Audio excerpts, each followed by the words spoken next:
ከእግዚአብሔር ጋር ህብረት ያለው አንድ ክርስቲያን ከእግዚአብሔር ጋር ቆይታ ያለው የጸሎት ትርጉምና ዋጋ የገባው አንድ አማኝ በህይወቱ ከባድ ነው የሚሆነው። መንፈስ ዓለም ላይ ከባድ ነው የሚሆነው ያ አማኝ። አቤት የሚጸልይ ሰው ኃይል! ጸሎት ስትራቴጂክ ቦታ ነው። ጸሎት በጣም ወሳኙን ቦታ የሚያዝ ከእግዚአብሔር ጋር ህብረት ላለው ከእግዚአብሔር ጋር የጠበቀ ህብረት ላለው የጸሎት ህይወት ከእግዚአብሔር ጋር በየዕለቱ ላለው አማኝ እንዲህ ተብሎ መባል በቃ ያስደነግጠዋል። ለምን ብላችሁ ካላችሁ ለርሱ ጸሎት ምን ማለት እንደሆነ ስለሚያውቅ ማለት ነው። ኧረ በእናትህ እግዚአብሔርን ፈልገው እንጂ ጊዜ ውሰድ እንጂ ጊዜ ውሰድ። በእናትህ አትሙት እንጂ እንደዚሁ። ስንቶቻችንን አሁን ላይ ስላላመኑ የቤተሰቦቻችን አባሎች ስላላመኑ ጓደኞቻችን በእግዚአብሔር ፊት በቅናት የምንጸልየው? አብዛኛው ጸሎቴ ለማያምኑ ጓደኞቼና ዘመዶቼ ነበር። ሰንጠረዣለሁ የጸሎቱ አይነት የተመለሰ ያልተመለሰ ምናምን ይላሉ። የእግዚአብሔር ህልውና የእግዚአብሔር መገኘት ከሌለ በፍጹም ልታደርጉት የማትችሉት ነገር ቢኖር ጸሎት ነው። መንፈስ ሳይመጣ ከምትጸልይ ምንም መስራት ይሻል። ምንም ይሄን ቤት ገንባው ብትባል ትገነባዋል። ሰላም የተወደዳችሁ ወደ ቻናሌ ቤተሰቦች እንዴት አላችሁ? ሁሉ ሰላም፣ ሁሉ መልካም ነው። እግዚአብሔር አምላካችን ፈቅዶ ዛሬም እንግዲህ በአዲስ ቪዲዮ ተገናኝተናል። ዛሬም እንግዲህ የምትባረኩባቸውን መልእክቶች ይዤላችሁ መጥቻለሁ። ዛሬ በዋናነት በጸሎት ዙሪያ ነው የተለያዩ መልእክቶችን ይዤላችሁ የቀረብኩት። በእርግጠኝነት ይህንን ቪዲዮ እስከ መጨረሻው ከተከታተላችሁ የጸሎት ረሃባችሁ እግዚአብሔርን የመፈለግ ረሃባችሁ እንደሚመለስ የጸሎት ትጋታችሁ እንደሚመለስ እርግጠኛ።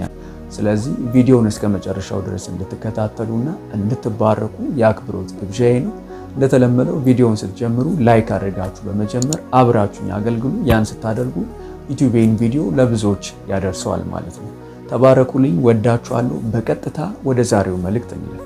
አቤት የሚጸልይ ሰው ኃይል! ጸሎት ስትራቴጂክ ቦታ ነው። ጸሎት በጣም ወሳኙን ቦታ የሚያዝ የሚጸልይ ሰው ወሳኙን ቦታ የሚያተርፈውን ቦታ እየያዘ ነው። በጦርነት ገሌ አላውቀውም ነገሩን። በዚህ ያላችሁ የጦርነት ምናምን የሚገባችሁ ስትራቴጂክ ቦታ በጣም ሲሪየስ ማለት ለጦርነት በቃ ወሳኝ የሚባሉ ቦታዎች አሉ።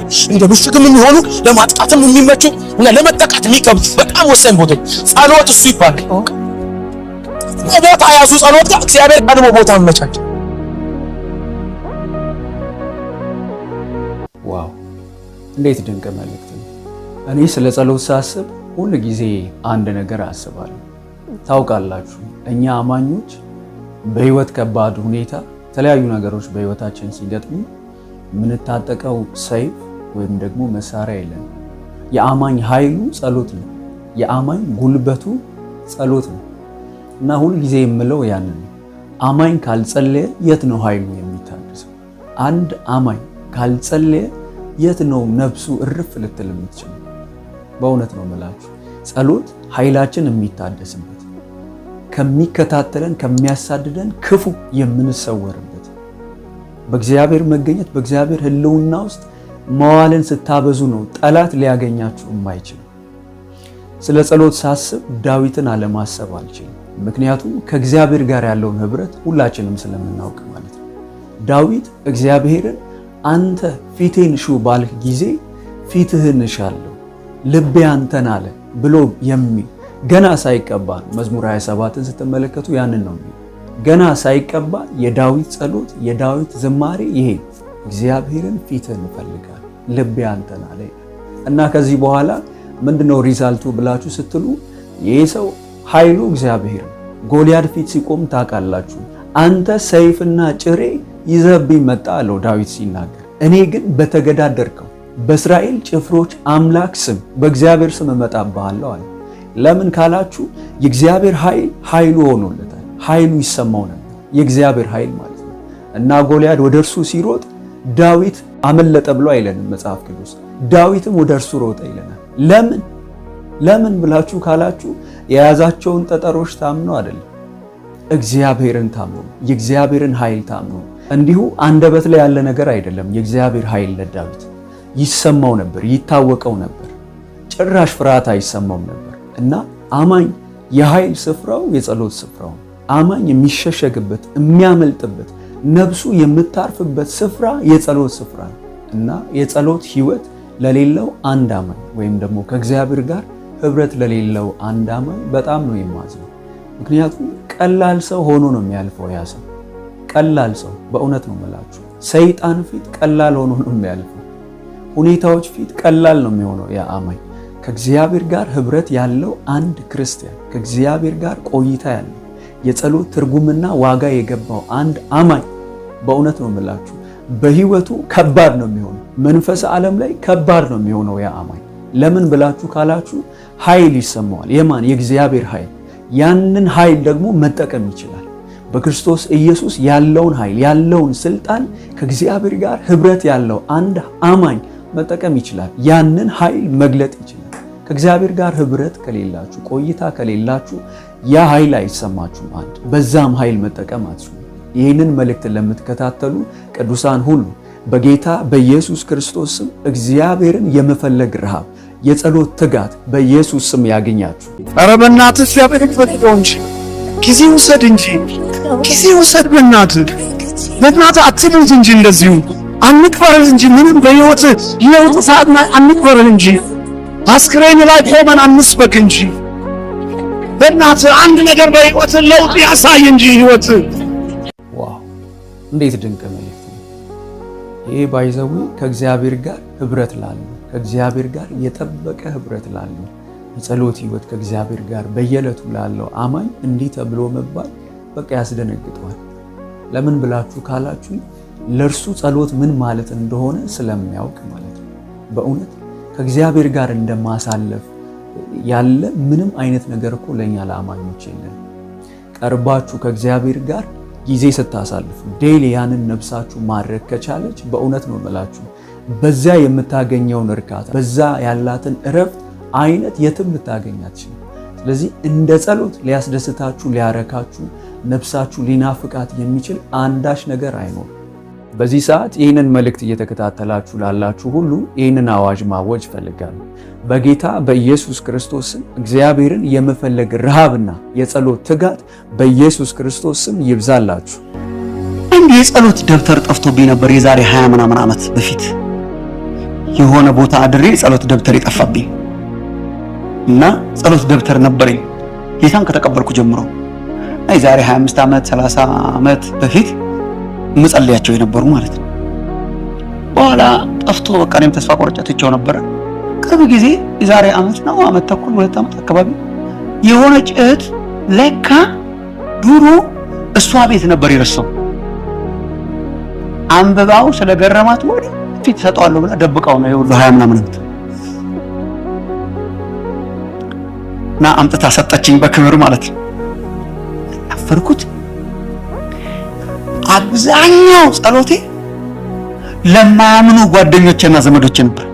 ስንጠረዣለሁ የጸሎቱ አይነት የተመለሰ አልተመለሰ ምናምን ይላሉ ቢሰጠኝ ማለት እና ቲክ አለው ሲመለስ ቲክ ነው ስማቸው ተጽፎ የእውነት አብዛኞቹ ቲክ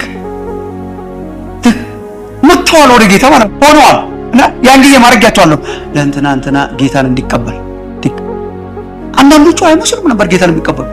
እኔ አሁን አንዳንድ ዘመዶቼ እንኳን ጌታን የሚቀበሉ ባጠገቡ የሚያልፉ አይመስለኝም ነበር የዛን ጊዜ። ግን እጸልይ ነው። አሁን ሳያቸው ቸርች ውስጥ ናቸው። ቲክ እና ያፈርኩት በዛው በቀጥል ኖሮ ስንት ሰው ቲክ ተደርጎ ነበር ይሄን ጊዜ። እውነት እግዚአብሔር ከኛ ጋር አብሮ የሚሰራ አምላክ ነው። ጸልዩ ያለን እኮ ጸሎታችንን ሊመልስም። እኔ ጸሎትን እናንተ ስታስቡት አትገረሙ? እንደዚህ ብላችሁ ብትጸልዩ እኔ መልሳለሁ አለ። አሁን የምን ሞኝነት ነው እኛ ቆጭ የምንለው? ለምሳሌ ጳውሎስ ሮሜ ምዕራፍ 9 ላይ ለማያምኑ ዘመዶቹ በጣም ይጸልያል። በጣም እኔ ራሴ ወጥቼ እነሱ መግባት ቢሆንላቸው እያለ እንደ ሙሴ ይጸልያል። አሁን እግዚአብሔር እሺ ጸልዩ ወደ መከሩ ሰራተኛ እንዲልክ እናንተ ከሄዳችሁ ሄዳችሁ ካልሄዳችሁ ሰራተኛ እንዲልክ ጸልዩ አለ። በቃ ጸልዩ አለ። ለምን ደግሞ አንጸልየው? በዚህ ውስጥ ጊዜ ጸልዩ ካለ እኮ ሊመልስልን መሆን አለበት። ዋው የሚደንቅ ነው። እንደዚህ አይነቱ ጸሎት ግን አሁን ላይ የድሮ ጸሎት ወይም ደግሞ ድሮ የቀረ አይነት ጸሎት ይመስለኛል። ስንቶቻችንን አሁን ላይ ስላላመኑ የቤተሰቦቻችን አባሎች ስላላመኑ ጓደኞቻችን በእግዚአብሔር ፊት በቅናት የምንጸልየው? ስንቶቻችንን በእግዚአብሔር ፊት በየዕለቱ ይህንን ጸሎት ሳናነሳ በእግዚአብሔር ፊት ሳናቀርብ የማናልፈው? ምን ያክሎቻችን ያላመኑ ወገኖቻችን የምናውቃቸው ሰዎች ወዳጆቻችን ህይወት ግድ ይለናል ወይም በእግዚአብሔር ፊት ይህንን ጸሎት ሁሌ እናቀርባለን በቅናት ማለት ነው። ስለዚህ ነገር ሳስብ እግዚአብሔር አምላክ ይህንን ጸሎት ይህንን ቅናት ከእያንዳንዱ አማኝ የሚፈልገው ኦር የሚጠብቀው ይመስለኛል። ለምን ብላችሁ ካላችሁ በእውነት ጌታ ኢየሱስን አምኜ ነፍሴ ድናለች፣ ነፍሴ አርፋለች፣ ከጨለማ ወደሚደነቅ ብርሃን መጥቻለሁ፣ ከስራቴ ተፈትቻለሁ፣ ነፍሴ ልቤ ተመልሷል፣ ረክቻለሁ ብሎ የሚል አንድ አማኝ ስላረፈበት፣ ስለረካበት፣ ስላመለጠበት ነገር እንዴት ነው ለሚወደው ወዳጁ ወይም የቤተሰቡ አባል እንዴት ነው ያንን ሼር የማያደርገው ያንን የማያካፍለው? ሰው እኮ ታውቃላችሁ የሆነ ፊልም እንኳን አይቶ ያ ፊልም ካዝናናው በጣም ካሳቀው ወይም ደግሞ ካስደነቀው ያንን ለጓደኛው ሪኮመንድ ያደርጋል። ይሄን ፊልም ካላየው ብሎ እንደው ይኸውና እኔ ልቀጣ ብሎ ምን ይላል? ያንን ሪኮመንድ ያደርገዋል። ለምን? ስለተዝናናበት፣ ለምን? ስላመነበት፣ በጣም ስላሳቀው ወይም ደግሞ ስላስደነቀው። ወገኖቼ በእውነት በኢየሱስ ረክታችሁ በኢየሱስ አርፋችሁ ከሆነ በእውነት ማረፋችሁን ካመናችሁበት ኢየሱስን እንዴት ነው ሼር የማታደርጉት ለወዳጆቻችሁ? በዚህ ዙሪያ በእግዚአብሔር ፊት እነርሱን ይዛችሁ ስማቸውን ይዛችሁ ካስፈለገም ስማቸውን ጽፋችሁ በእግዚአብሔር ፊት እንዴት ነው የማትለምኑት? ወገኖቼ ባይዘዌ በዚህ አቅጣጫ እናንተ ስትጸልዩ እናንተ እግዚአብሔርን ፊት ስትለምኑ ወንድሜን ብላችሁ እናቴን ብላችሁ አባቴን ብላችሁ ጓደኛዬን ብላችሁ በእግዚአብሔር ፊት ስትጸልዩ በዚህ አቅጣጫ እግዚአብሔርን እጅ ታያላችሁ። በእውነት ነው የምላችሁ። እናንተ እንኳን ላይገባችሁ ይችላል። እግዚአብሔር ወይ አንተ በራስ መንገድ እግዚአብሔር ወይ ወደ አንተ መልሰው፣ ልቡን መልስ፣ ወንድሜ እህቴን እናቴን አባቴን ወደ አንተ መልስ ብላችሁ በእግዚአብሔር ፊት ስትለምኑ መንፈስ ቅዱስ በዚያ አቅጣጫ በጸሎታችሁ ላይ ይሰራል፣ ወይም በዚያ በጸሎታችሁ አቅጣጫ ላይ እጁን ታያላችሁ። እና ይህን ጸሎት እግዚአብሔር አምላክ ይመልስልን በጌታ በኢየሱስ ክርስቶስ ስም። ስላላመኑ ወገኖቻችን የምንጸልይበትን ልብ ቅናት እግዚአብሔር አምላክ ያብዛልን በኢየሱስ ክርስቶስ። ጸሎት እኔ አንዴ ብዙ ቦታ እናገረዋለሁ ይህንን ምሳሌ። አንዴ እኔ የማመልከው ምስራቅ መሰረተ ክርስቶስ የሚባል ቸርች ነው አዲስ አበባ።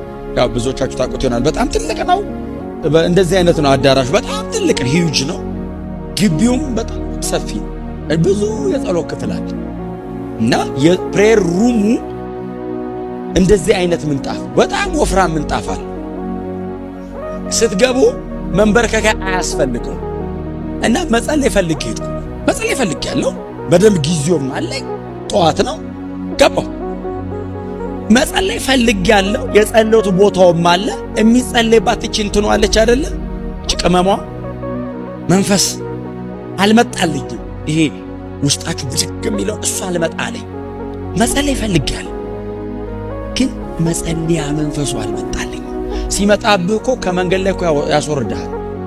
ቸርች እስክመጣ እኮ አይጠብቅህም። መንገድ ላይ እኮ ነው የሚጀምረህ። ጥግ ይዘህ እኮ ነው መቃጠለው። ባጃጅ ላይ ኮንክ እኮ ወራጅ ትላለህ። ካልመጣ ደግሞ ጸሎት ክፍልም ሆነ መከራ እና አልመጣልኝም። ገባው። መንበርከኪያ አያስፈልገውም። መንበርከኪያ አረኩ። 2 እየተለማመጥኩት እኮ መጥቻለሁ። ከዛ ሰዓቴን ፈታው፣ የኪስ ቦርሳዬን አወጣው፣ ስልኬን አጠፋው። መንፈስ ይመጣብህ እኮ ይሄ ትዝ አይልህ። አልመጣ ብሎኛል። ደረደርኩ፣ አስቀመጥኩ። እንደዚህ አይነት ስፖንጅ ነው ወንበሩ። እሱ ላይ ሁሉ አረኩኝ መንበርከኪያ፣ ለግንባሩ ሁሉ አረኩ። ከዛ ተንበረከው። በንግግር ብዛት በደል አይጠፋም ብዬ ተናዘዝኩ። የኔን የሚስቴን የቤተሰቦቻችንን የዛን ቀን ንስሐ ያልገባውን ለሰው የለም። የዛን ቀን ካልዳነ መች ይሳለቅ። ተናዘዝኩ። ማረን። ከዛስ አሁንም አልመጣም። የጠላት አሰራር ይኖራል ብዬ ለቃቅ አለኝ።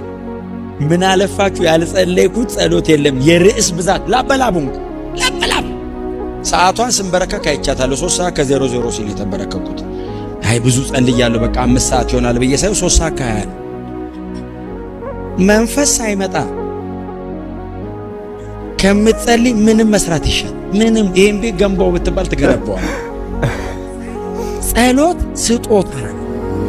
ጸሎት መንፈስ ቅዱስ በአንተ ውስጥ ሆኖ የሚቃትተው ነው። ጸሎት ከእግዚአብሔር የሚመጣ ልምምድ አይደለም። ችለህ አትጸልይም። ዛሬም እግዚአብሔር ምሩ ሆኖ የምትጸልይ እና ደቀ መዛሙርቱ ተኙ። አልፈርድም።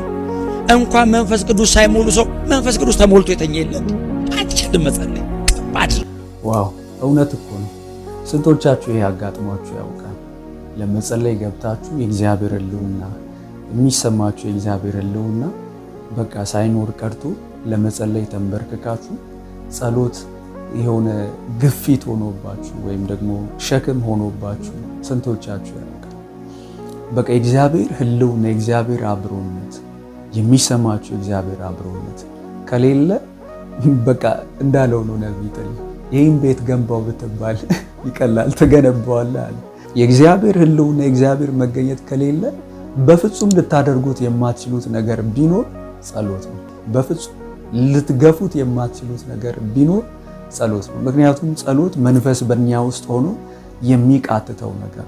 የእግዚአብሔር ሕልውና ሲኖር ግን ታውቃላችሁ፣ የእግዚአብሔር መገኘት ሲኖር ለመጸለይ የማይመች ቦታ ላይ ሆናችሁ ለመጸለይ ሐሳቡም እንኳን ሳይኖራችሁ በቃ መንፈሳችሁ ሲነቃቃና ነፍሳችሁ ስትራብ ራሳችሁን ታገኛላችሁ። ምን ሲሆን በቃ የእግዚአብሔር ይሄ ሪል የሆነው የሱ ፕሬዘንስ ህይወታችሁን ሲቆጣጠር መገኘቱ በህይወታችሁ ላይ በሙላት ሲኖር ወክ ያደረጋችሁ እግዚአብሔርን ታወራላችሁ፣ መንገድ ላይ ታወራላችሁ፣ ትራንስፖርት ላይ ታወራላችሁ።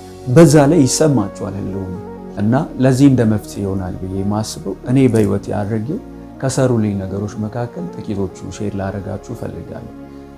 እኔ ብዙ ጊዜ የመጸለይ ልማድ ያለኝ ቀን ላይ ነው። በተለይ ክላስ ላይ ያለው ቀን ላይ የመጸለይ ልማድ ነው ያለኝ እና ምን ነበር አደርግ የነበረው ውሎዬን ሁሉ በመገኘት ውስጥ እንዲሆን አደርጋለሁ። ወይም ደግሞ የእግዚአብሔር ሕልውና እየተሰማኝ በእግዚአብሔር ሕልውና ውስጥ ነፍሴ እንድትውል ነው ማደርጋት። እንዴት ነው ያንን ታደርግ የነበረው ብላችሁ ካላችሁ ማረገው አንድ ነገር ነበር። ጠዋት ላይ ከቤቴ ስወጣ የእግዚአብሔርን ሕልውና መንፈስ ቅዱስን እንድራበው የሚያደርገኝ ዝማሬ ከፍታለሁ እና ብዙ ጊዜ አንድ ዝማሬ የመስማት ልማድ ነው ያለኝ። ሳምንቱን ሙሉ ሊሆን ይችላል፣ ወሩን ሙሉ ሊሆን ይችላል። አንድ ዝማሬ ላይ ልቆይ ይችላል። በቃ ከዚያ መንፈስ መውጣት ስለማልፈልግ ማለት ነው እና እዚያ ዝማሬ ላይ እቆያለሁ። ጠዋት ላይ ከቤቴ ስወጣ ጀምሮ ያንን አደርጋለሁ እና እየሰማሁኝ እወጣለሁ። ክላስ ላይ ሄጄ ልክ ተምረን የሆኑ ክፍተት ሰዓቶች ሳገኝ እነዛ ፍሬ የሆኑ ሰዓቶች ላይ መልሼ ዝማሬ እሰማለሁ። ብቻዬን ነው የምሆነው። ዝማሬውን እሰማለሁ፣ እጸልያለሁ። ግቢ ውስጥ ሆኜ ማለት ነው፣ እዛው ትምህርት ቤት ማለት ነው እና የእግዚአብሔርን ፊት ፈልጋለሁ፣ እዛው ትምህርት ቤት ውስጥ ሆኜ ማለት ነው። ዝማሬውን እየሰማው ቆያለሁ።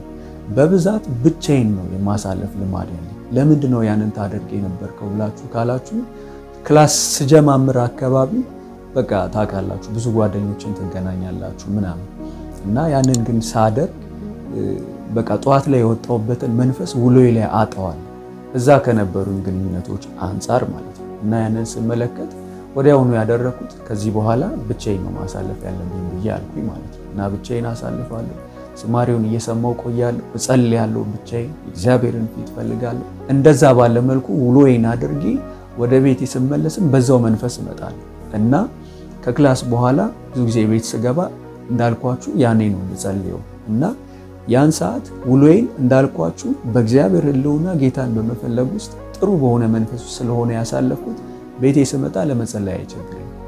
ለመጸለይ ስል ምንም የሚጫጫነኝ ነገር አይኖርም እና የእግዚአብሔርን ፊት አሁንም በረሃብ ሆኜ እፈልጋለሁ ማለት ነው እና ማረሰው ለመጸለይ ገብቼ አንድ ደቂቃ እንኳን ባልሞላ ሰዓት ውስጥ የእግዚአብሔር ሕልውና የጸሎት ክፍሌን ሲሞላው ሳልንበረከክና ሳልቀመጥ ጸሎቴን እንኳን ገና ሳልጀምር በቃ ዝማሬ ከፍቼ የጸሎት ክፍሌ ላይ ሁል ጊዜ ደግሞ ያንን አደርጋለሁ። ጸሎቴን ልጀምር ስል ዝማሬ ከፍታለሁ እና ዝማሬውን እንደከፈትኩ በምንም ርዕስ ሳልጸልይ የእግዚአብሔር ሕልውና ነፍሴን ሲቆጣጠራትና ጸሎት ሳልጀምር አይኔ በእንባ ሲሞላ ራሴን አገኘዋለሁና ይህንኑ ለእናንተም ብታደርጉት ብዬ መክራችኋለሁ ወዳጆቼ።